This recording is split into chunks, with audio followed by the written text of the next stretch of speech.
Well, here's a study. Guess what they found out after 2,500 years?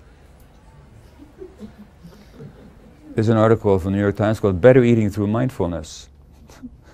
Research is amazing. They're always finding out that the wheel is round, you know. That the rain is wet, all this kind of stuff, you know. It drives me nuts. There was an article last year.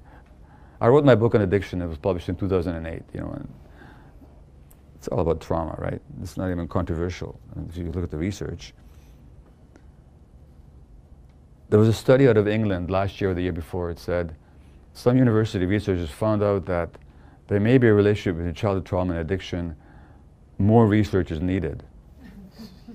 Well, no, you don't need any more research. You already know this stuff. You guys just haven't read the literature because you're up in your ivory towers and you have no idea what reality actually is all about. And you've never talked to an addicted person in your life. You just read papers.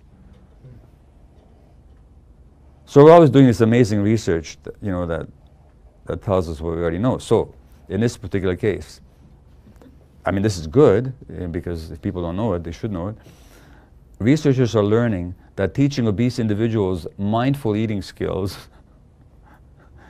I mean, this is really deep stuff, like paying closer attention to their body's hunger cues and learning to savor their food can help them change unhealthy eating patterns and lose weight.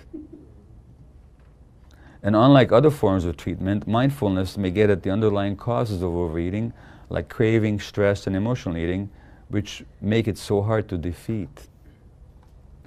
And so, yeah, when somebody comes to me and they want to treat me for smoking, I don't tell them to stop smoking. You know what I tell them to do? I tell them to smoke mindfully. The next time you light a cigarette, don't just do it mindlessly. Don't just do it as a by-the-by along with some other activity. Stop.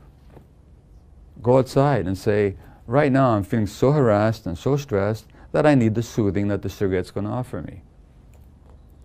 And take your time lighting the cigarette and savor every puff and let it go through your lungs and enjoy it as you breathe it in and out and just really groove on what it's doing for you. Do it mindfully.